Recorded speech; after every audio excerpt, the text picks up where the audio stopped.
Wow एकदम mesmerising view. Ultra study में भी मेरा मोबाइल এই রাস্তায় তো আল্ট্রা স্টেডি মোবাইল লাগবে।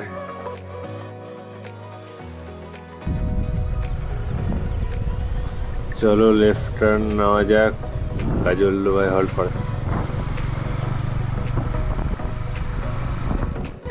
এত টাকা করে করে টিকিট নিয়ে যাচ্ছে। Control control. তো হ্যালো গাইস, কি খবর? সব ঠিক তো? তো গরুমারা ন্যাশনাল ফরেস্টে গেছিলাম, আগের ভিডিওতে বলেছিলাম। তো ওখানে কিভাবে যাবে সেটা তোমাদের বলছি। এখানের জন্য বাস, ট্রেন আর প্রাইভেট কার তিনটেরই অপশান রয়েছে। তো ট্রেনে দেখে না, ট্রেনের জন্য সবার প্রথমে টুক করে চলে আসতে হবে শিলিগুড়ি জাংশন। শিলিগুড়ি জাংশন থেকে এই দুটো ট্রেন অ্যাভেলেবেল রয়েছে। তারপরে বাসও এখান থেকে অ্যাভেলেবেল রয়েছে। প্রাইভেট কার এনজিপি এবং জংশন দুটোতেই অ্যাভেলেবেল আছে। তো জঙ্গল শুরু হয়ে গেছে, মানে ডুয়ার্সের আভাস পাওয়া যাচ্ছে, নদীও রয়েছে। তো আমি হয়ে গাজলডোবা হয়ে যাচ্ছি। তো এখানে তোমরা চাইলে হল্ট করতে পারো, নাহলে ডাইরেক্ট লাটাগুড়ি চলে যেতে পারো। 60 কিলোমিটার পড়ছে। আর রিসর্টের কথা বললে আমি বলবো যে আগে বুক করে না এসে এখানে এসে বুক করাই ভালো, কারণ এখানে অনেক রিসর্ট অলরেডি অ্যাভেলেবেল রয়েছে। তো তোমাদের এটা সুবিধা হয়। এই তো নদীও আছে। ব্যাস চলো যাওয়া যাক তাহলে লাটাগুড়ি।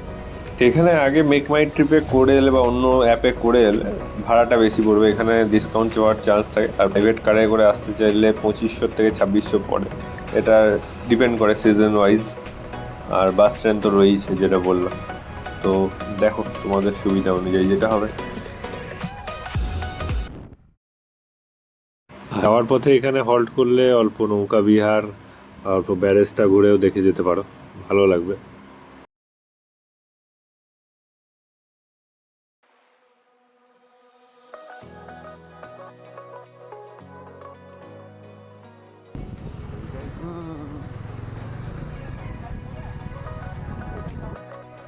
দেখতেই পাচ্ছ লেখা রয়েছে দালাল হইতে সাবধান। তো এখানে এসে প্রথম কাজ টিকিটের খোঁজ করা, মানে এই অফিসে আসা। লাটাগুড়ির যে কাউকে বললেই দেখিয়ে দেবে লাটাগুড়ির ফরেস্ট অফিস, ওটাই হচ্ছে টিকিট কাউন্টার, ওখানে তোমাকে আসতে হবে। এটা হচ্ছে ওটা অফিস, এটা কাউন্টার।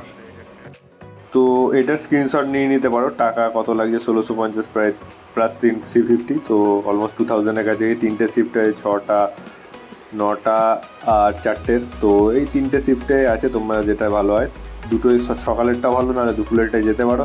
আর টিকিটটা এসে কেটে নিও, নাহলে জানোই তো কী হবে, পুরো ঝামেলা।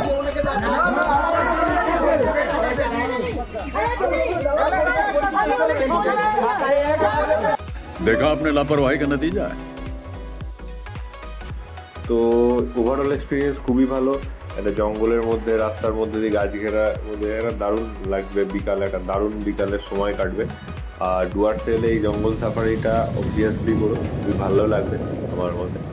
আর যারা ড্রাইভার গাইড আছে এরা বলে দেবে কোথায় আসতে পারে, সেই জায়গাটায় তোমাকে একদম চোখ দিয়ে তাকিয়ে থাকতে হবে। দেখা এটা লাকের উপর ডিপেন্ড করে, সবাই দেখতে পায় না। আমরা পশু পাখি অনেক দেখেছি, বিশেষ করে পাখি, কিন্তু বাইসন বা হাতি এগুলো দেখতে পাইনি। জল্লাপাড়ায় দেখেছি, সেটার জন্য আমি একটা আলাদা ভিডিও বানাবো।